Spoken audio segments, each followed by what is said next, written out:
আসসালামু আলাইকুম এভরিওয়ান, আমি মনিরা। আমার নতুন একটি ব্লগ ভিডিও দেখার জন্য সবাইকে আরও একবার ওয়েলকাম করছি। আশা করছি যে যেখান থেকে আমার আজকের এই ভিডিওটি দেখা শুরু করেছেন সবাই অনেক ভালো আছেন, সুস্থ আছেন। আমি আলহামদুলিল্লাহ আমার পরিবার নিয়ে বেশ ভালো আছি। তো আজকের ভিডিওটি এখান থেকে শুরু করছি। সকালবেলা দেখতে পাচ্ছেন, এটা হচ্ছে আমার বাসার সামনে হচ্ছে একটা জামরুল গাছ, লাল জামরুল গাছ। পুরো গাছ জুড়ে হচ্ছে অনেক বেশি জামরুল ধরেছে। তো সেটা আপনাদের সাথে একটু শেয়ার করছি। এই জামরুলগুলো দেখতে অনেক বেশি ভালো লাগে, গাছের মধ্যে একদম লাল টুকটুকে পুরো গাছ ভর্তি জামরুল ধরে আছে, দেখতে পাচ্ছেন।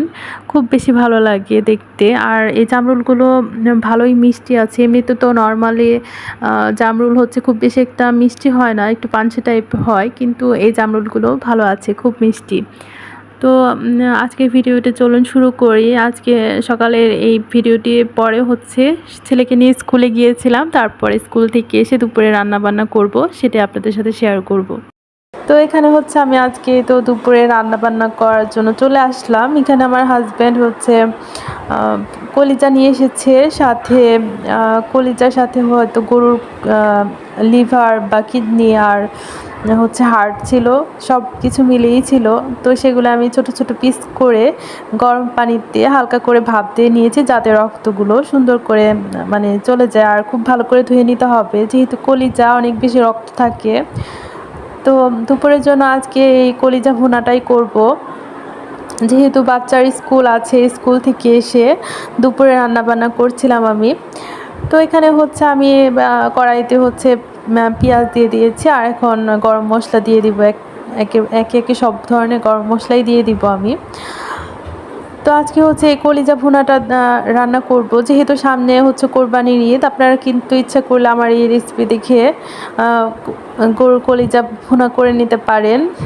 আসলে সবার রান্নাই তো আলাদা, তো অনেকের রান্না পছন্দ করেন। তো একজনেরটা দেখে যদি রান্না করা হয়, আমার কাছে মনে হয় ভালোই হয়। আমি কিন্তু এভাবেই শিখেছি, একজনের বিভিন্ন ধরনের রান্না বান্না দেখে, এক একজনের সেই রান্না দেখে অনেক সময় নিজের থেকে সব কিছু মিলিয়ে নিজেরটা মিক্সড করে তারপরে অন্যেরটা দেখে সব কিছু মিলিয়ে রান্না বান্নাটা শিখে নিলে দেখা যায় যে নিজের মতন করে রান্নাটা অনেক বেশি ভালো হয়।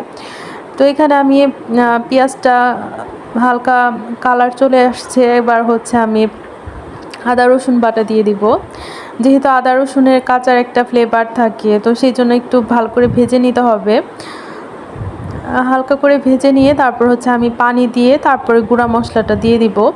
যে কোনো রান্নার ক্ষেত্রে দেখা যায় যে একটু মশলাটা ভালোভাবে কষিয়ে নিলে রান্নার টেস্টটা অনেক বেশি ভালো আসে। আর দেখা যায় যে মশলা যখন আমরা দিই, তখন যদি সরাসরি তেলের মধ্যে দিই, তাহলে কিন্তু দেখা যায় যে মশলার যে একটা কালার, সেই কালারটা কিন্তু নষ্ট হয়ে যায়। যেহেতু তেলে গুঁড়া মশলা পড়লে সাথে সাথেই হচ্ছে একটু পোড়া পোড়া ভাব হয়ে যায়। তো সেই জন্য আমি সামান্য পরিমাণ পানি দিয়ে নিই, তারপরে হচ্ছে গুঁড়া মশলাগুলো দিয়ে দিই। এভাবে রান্না করলে মশলার কালারটা এবং তরকারির কালারটা অনেক বেশি ভালো হয়। তো এখানে আমি সব ধরনের মশলাই দিয়ে দিয়েছি। এখানে আমি হলুদের গুঁড়া, ধনিয়া গুঁড়া, মরিচের গুঁড়া দিয়ে দিয়েছি। আমি একটু ঝাল পছন্দ করি, আর যেহেতু গরুর কলিজা একটু ঝাল ঝাল করে রান্না করলেই ভালো লাগবে। একদম ঝাল কমিয়ে রান্না করলে দেখা যায় যে খেতে ভালো লাগে না আমার কাছে। তো সেই জন্য আমি পরিমাণ মতো বা আমি যতটুকু পছন্দ করি সেই অনুপাতে হচ্ছে শুকনো মরিচ দিয়ে নিয়েছি, আর এখানে লাস্টে জিরা গুঁড়া দিয়ে দিয়েছি আমি। এবার ভালো করে কষিয়ে নিতে হবে, যেহেতু মশলাটা আমি সুন্দরভাবে কষিয়ে নিয়ে তারপরে হচ্ছে কলিজাটা দিয়ে দিয়েছিলাম।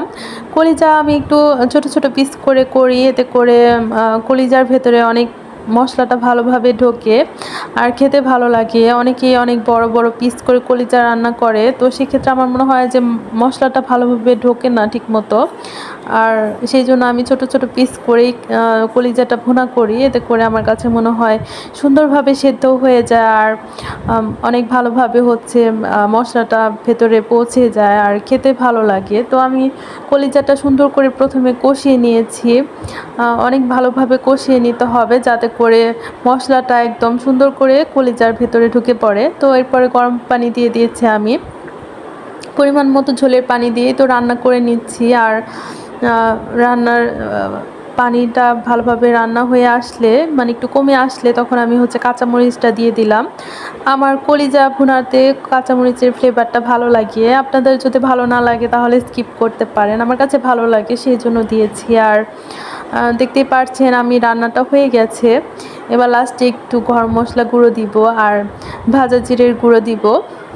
যে কোনো রান্নার ক্ষেত্রে, মাংস রান্নার ক্ষেত্রে যদি এই গুঁড়া মশলাটা দেওয়া হয়, মানে গরম মশলা নিজে হাতে বানানো আর ভাজা জিরের গুঁড়ো, এতে করে রান্নার টেস্টটা অনেক বেশি মানে ভালো আসে, খুব ভালো আসে যদি নিজের হাতের গরম মশলাটা দেওয়া যায় আর কি।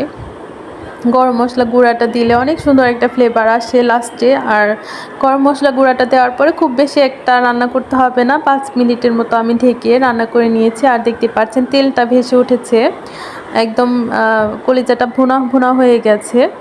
তো এবার বেড়ে নিয়ে দুপুরের খাবার দিয়ে দিব আমার হাজব্যান্ডকে, সবাই মিলে এখন খাবো।